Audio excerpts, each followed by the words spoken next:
Muy buenas tardes, compañeros, profesora.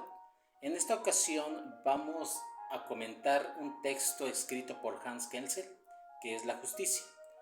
Para comenzar tenemos que decir que Hans Kelsen fue un jurista y filósofo austriaco que nació el 11 de octubre de 1881 en Praga y murió en California el 19 de abril de 1973. Ahora bien, el texto del cual vamos a hacer cuestión el día de hoy empieza comentándonos lo siguiente: Jesús de Nazaret, al ser interrogado por el gobernador romano, admitió ser un rey, mas agregó: yo para esto he nacido y para esto he venido al mundo, para dar testimonio de la verdad. A lo cual el gobernador Poncio Pilato preguntó entonces: ¿qué es la verdad? Bueno, la historia de Jesús ya la conocemos por obvias razones y tenemos la idea y sabemos quién es Jesucristo. Sin embargo, para analizar un poquito más y llegar antes el tiempo de Jesús, quisiera irme un poquito más atrás, a la época de los griegos. Si bien los griegos empezaron con la idea del pensar y el encontrar la verdad, o el analizar el todo lo que les rodeaba, pues es importante algunos pensadores que marcaron cierta época. En el caso de Platón, él decía que la justicia configura la felicidad social. Es la felicidad que el orden social garantiza. En ese sentido, Platón identifica justicia con felicidad cuando afirma que solo el justo es feliz y desdichado el injusto. También Platón nos menciona y nos dice: la vida más justa es la más feliz. No obstante, admite que en ciertos casos el justo puede ser desdichado y el injusto puede ser feliz. También nos encontramos algunos textos de Aristóteles en los cuales nos comenta que la ética es una virtud, es decir, apunta hacia un sistema de virtudes en las cuales la justicia es la virtud más alta. También encontramos un texto en Sócrates que nos comenta que no hay hombres malos ni buenos, simplemente hombres sabios e ignorantes. Yo en lo personal siempre he pensado que tanto en la vida, la justicia, el derecho, pues viene siendo relativo. No para todos resulta ser justo siempre la situación, no para todos resulta ser ventajosa. Digo, si hablamos de los griegos tendremos que enfocarnos y también tendríamos que recordar que en esa época estaba permitida la esclavitud, cosa que actualmente no lo tenemos. También debemos de recordar que no todas las personas eran considerados ciudadanos, no tenían los mismos derechos, ¿sí? Únicamente un grupo muy selecto de los griegos eran los que tenían ciertas virtudes y ciertos privilegios, ¿ok? Sin embargo, regresando un poquito más a la actualidad y tratando el tema de Jesús, digo, conocemos quién fue Jesús. Fue un Mesías que vino a cambiar precisamente la religión, ya que si nosotros metemos un poquito a lo que es el Antiguo Testamento, vamos a encontrar algunas razones como la ley del talión, el ojo por ojo. Tú golpeas a una persona, si una persona te golpea a ti, tienes derecho tú a golpearla. Si una persona te corta el brazo por alguna situación, tienes tú el derecho de cobrarte lo mismo. Sin embargo, cuando Jesús viene y empieza a dar su lección de vida, por así decirlo, pues ya nos maneja un ámbito completamente diferente. Nos habla de amor, nos habla de comprensión, nos habla de querer al enemigo. Es una visión completamente diferente a la religión de la cual estábamos o se estaba comprendiendo, ¿sí? Lo que conocemos en el Antiguo Testamento y el Nuevo Testamento es lo que hace un cambio radical en el sentido en el que viene a ejercer la ideología cristiana, precisamente de Cristo, la ideología cristiana. Bueno, si analizamos la naturaleza en el punto de vista de la justicia, debemos convenir que no es justa. Unos nacen sanos y otros nacen enfermos. Esto nos lo menciona en el texto. Digo, todos esperamos tener cierta justicia en la vida o queremos tener el derecho de vivir en justicia y en libertad. Sin embargo, realmente no podríamos decir nosotros que somos completamente libres o que somos completamente felices o que somos completamente X, ¿sí? La justicia la puede ser momentánea, el derecho puede ser momentáneo, la felicidad puede ser momentánea, ¿ok? Entonces, cierto es que marca en el texto que muchas veces por naturaleza tendríamos que ser felices y por naturaleza la justicia debería de existir, pero no siempre es así. Quizá, no sé, poniendo un ejemplo un poco burdo, si una familia muy cristiana, muy católica, que se dirige conforme a las leyes religiosas y a las leyes humanas y hace todo correctamente, el que ellos tengan un hijo con alguna discapacidad física o mental, pues nos puede sonar un tanto cuanto injusto para ellos. Sin embargo, no se trata de justicia, se trata de muchos otros factores científicos y genéticos de los cuales pueden ser afectados su familia. ¿Sí? También debemos de analizar, nos comenta, ¿cómo se llama en el texto? Que a través de la historia de la civilización humana muchas veces los juicios de valor aceptados por la mayoría han sido reemplazados por otros juicios de valor más o menos opuestos, aunque no por eso menos aceptados. Hay casos muy prácticos que actualmente lo podemos ver, lo que yo les comentaba en un principio. En época de los griegos y los romanos era permitido la esclavitud y era algo lógico que un ciudadano romano o un ciudadano griego tuviera sus esclavos, ¿sí? Personas que le ayudaban al mantenimiento de su casa, personas que le su servidumbre, era algo cotidiano y algo normal, cosa que actualmente la esclavitud no está permitida. No es moralmente incorrecta tener esclavos. Si bien para aquel entonces era normal y era correcto tenerlos, bueno, actualmente sabemos que no, y hay muchas leyes que respaldan precisamente esta afirmación. ¿Sí? Todo va cambiando.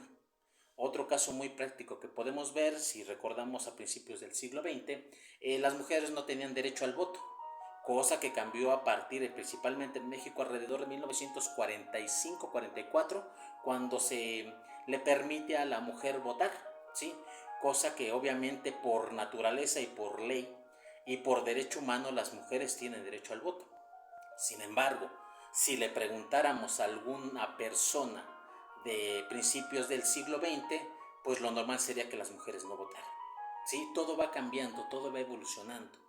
Es lógico que esta misma evolución haga cambios en las reglas, haga cambio en la justicia, haga cambio en las leyes, haga cambio en el derecho, precisamente porque todo evoluciona. También quería comentar precisamente lo que Sócrates dijo, de que no hay hombres malos y buenos, solamente hay hombres sabios e ignorantes. En lo personal me parece muy adecuada esta situación, o esto que comenta Sócrates en su momento, y lo sostengo hasta la fecha. Yo siempre he pensado que una persona que estudia, que lee, que se cultiva, va a tener un parámetro muy diferente de lo que cualquier otra persona inculta pueda tener. Sin embargo, no quiero decir que una persona que no haya estudiado una carrera o que no haya leído un libro sea inculta o sea tonta. Yo en lo personal conozco muchas personas de campo que a duras penas han terminado la primaria, saben leer, escribir, sumar y restar y son más inteligentes, más sabias que personas que tienen maestrías y doctorados. Nuestro comportamiento nos dice, o nuestro ser, nuestro pensamiento básico nos llega a delimitar y a decir qué está bien y qué está mal. Nosotros lo inculcamos desde las casas.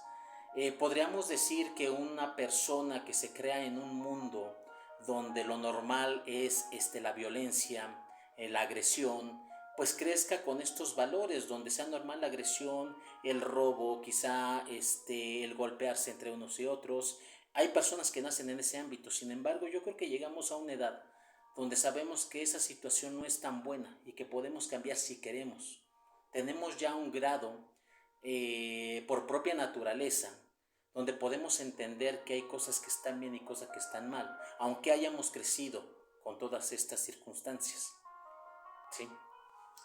Ahora bien, si vamos a entender o a meternos un poquito en cuestión de política, analizando el texto que estamos analizando, perdón, la redundancia, analizando en este momento, hay un punto que nos dice que dado la democracia, que es por naturaleza profunda libertad, y la libertad significa tolerancia, no existe forma alguna de gobierno más favorecida de la ciencia que la democracia. La ciencia solo puede desarrollarse cuando es libre. ¿Qué debemos entender? Bueno, que todos los tiempos han cambiado. La política ha cambiado. Actualmente, bueno, pues vivimos en un país democrático donde obviamente la mayoría dicta o dictamina el tipo de gobierno que queremos o quien nos gobierna. Hay a quienes podríamos pensar que está mal y el que las personas que están en turno hacen un mal trabajo, hay quienes piensan que hacen un buen trabajo. Todo es cuestión de óptica, todo es cuestión de ver qué nos conviene o qué no nos conviene, ¿sí? Creo que cada uno de nosotros puede plantear o tener un punto de vista. Sin embargo, precisamente apelando a ese sentido que comentaba yo hace un momento, de que podemos entender lo que está bien y lo que está mal, ¿sí? Eso algo muy independiente que yo pueda coincidir o no coincidir con las ideas de los que nos gobiernan, ¿sí? Pero no por eso tengo yo la libertad de agredirlos, ofenderlos u otra cosa, y viceversa. No porque yo tenga o no esté de acuerdo con las ideas de quienes nos gobiernan, los que sí están a favor de él tienen la libertad de agredirme o de menoscabar mis ideas, ¿sí? Ahora bien, nos comenta Hans Kelsen en la parte final y nos dice que él comenzó con la interrogante que es la justicia, y a decir verdad nos plantea muchas cosas, nos plantea muchas posibilidades, pero realmente no nos termina de definir qué es realmente la justicia.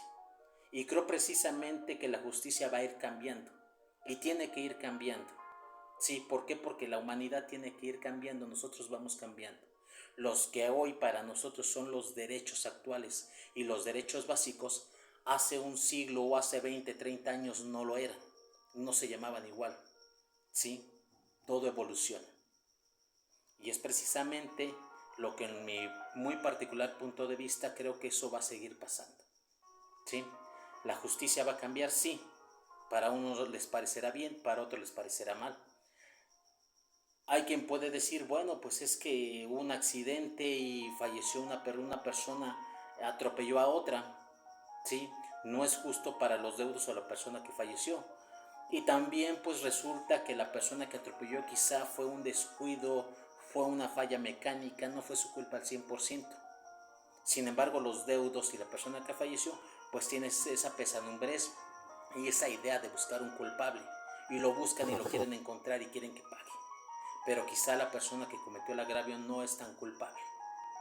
Y sin embargo también podemos encontrar muchos casos donde la persona culpable lo hace con toda la intención y con toda la alevosía para agredir o para verse beneficiado de alguna forma de esa agresión. Y pues bueno, tiene la justicia y el derecho de su lado y no paga las consecuencias de sus actos.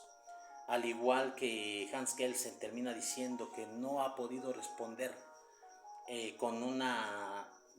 con puntos satisfactorios que es la justicia, creo que la debemos de encontrar nosotros. Debemos de analizar, debemos de querer llegar a una idea, debemos de convivir como sociedad para que la justicia sea democrática, lo que lo convenga a la mayoría, no lo que nos convenga a cada uno de nosotros. Bueno, ese es mi análisis, muchas gracias, buenas tardes.